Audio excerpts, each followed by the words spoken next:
Hey, what's up guys? I'm Cliff Blazinski and I'm design director here at Epic Games, and you're about to see exclusive and never before seen footage of Gears of War 2's multiplayer. Now the first Gears was a success online, everybody plays it, they're still playing it, but we wanted to really take the game to the next level, and we have many more new multiplayer modes, we have new characters, we have new arenas, new execution moves. It's really a whole new game, and I think you're really going to like it, so let's check it out.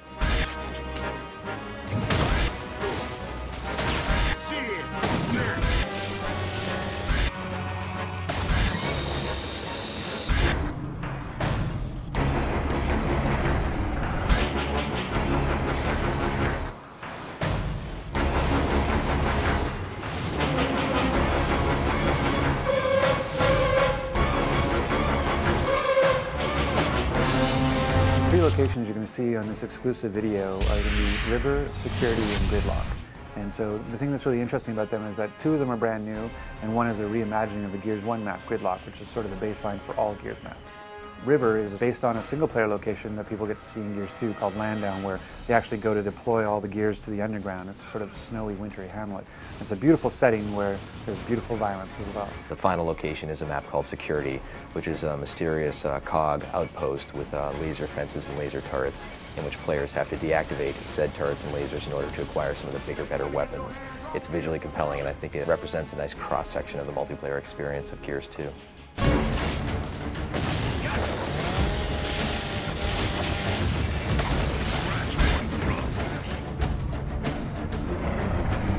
For Gears of War 2 multiplayer, there's a bunch of new things, and one of the biggest ones actually is that we've increased the player count. So we wanted to make Gears 2 multiplayer bigger, better, and more badass. One of the easiest primary ways we could do that, bang for buck, is to go to 5-on-5.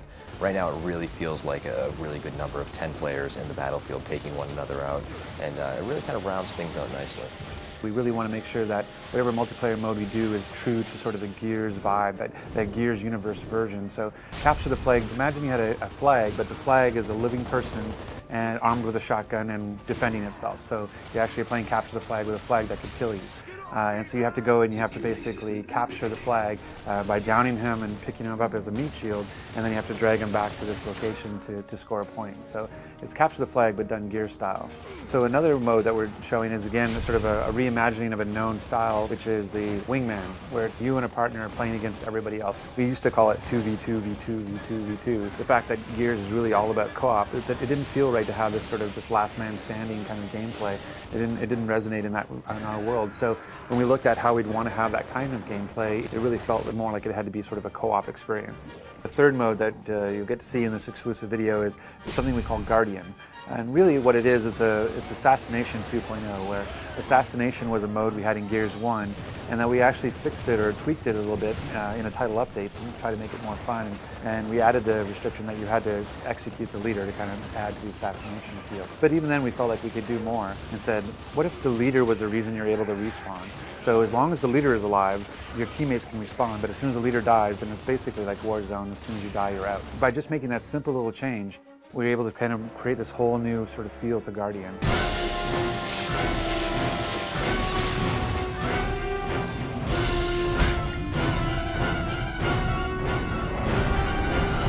So some of the new weapons that we have in Gears of War 2 include the Scorcher, which is one of my personal favorites. It's essentially the flamethrower from hell. It is basically the most beautiful but deadly flamethrower ever conceived in a video game. Then we also have the Gorgon, which is a locust burst pistol, which is tremendously powerful and also very heavy. And then we also have a shield that players can wield, and they can carry that around and deploy that.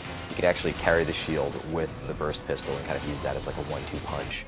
And then we have a poison grenade that players can use for area of denial in order to kind of throw this nasty, noxious cloud out. So in Gears of War 1, we had the ability of using a grenade for grenade tagging. So we found that it would be more interesting to actually take that idea of grenade tagging an opponent and actually apply it to the environment. So now you can actually take any of our 3 grenades, the poison grenade, the smoke grenade, or the frag grenade, and you can actually attach it to a wall. And you can use that sort of as a proximity mine, so that if any time an opponent goes by, the grenade will go off. One of the cool things in Gears 2 now as well is we added this concussive force to a smoke grenade. So you can actually knock somebody down and disorient them briefly with a smoke grenade. It's a great new addition to the gameplay. One of the features of Gears Gears of War 2 is this idea of portable cover. We have it both in the shield that you get to carry, the idea of the meat shield, a feature that sort of led to Meat Flag, this idea of being able to hold somebody as a captive and defend yourself while they block the shots for you. One of the big things about Gears 2 is just not just relying on a static cover that's already placed in the world, but being able to carry cover with you and move with cover as it moves through the level. So in the first Gears, the chainsaw, the Lancer, was a wonderful weapon, and players would cut each other up, and they had a great time doing it. But we never really got into the whole idea of if two players came at each other with a chainsaw, what would happen. It was essentially random who won. And now we're answering that question in the sequel, whereas players will lock onto each other and engage in this life or death struggle with sparks flying and the light flickering, and they're grunting and they're pushing, and players are mashing the button, and within 3 seconds one player will wind up winning and cutting the other guy in half. And it's this tremendously memorable moment to see these two soldiers, these two huge warriors, dueling on the battlefield with these weapons.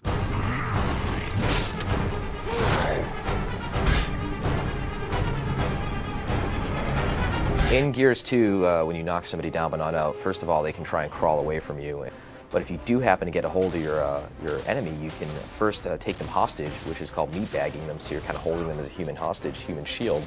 You can also finish them off by then breaking the character's neck and dropping them on the ground. Or if you want to, while the foe is crawling away, you can hit the Y button to do an execution. And there's all sorts of crazy ones, from using the long shot sniper rifle like a sledgehammer, to using the torque bow to popping the enemy's head off, to climbing on top of them and just beating the crap out of them. So there's just tons of them there this time around, and they're a great way to finish off the round and get your buddies cheering on Xbox Live.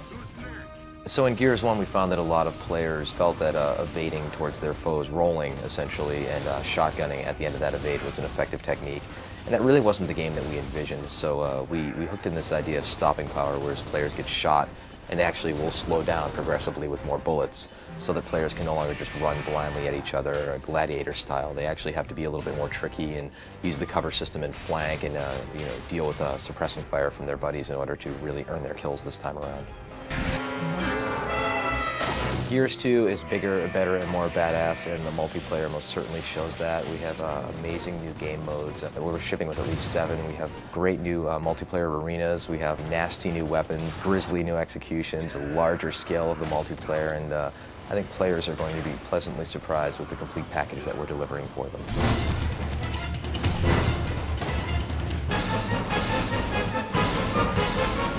Thanks for checking out this exclusive look at Gears of War 2's new multiplayer features. Looking forward to seeing you guys this winter on Xbox Live.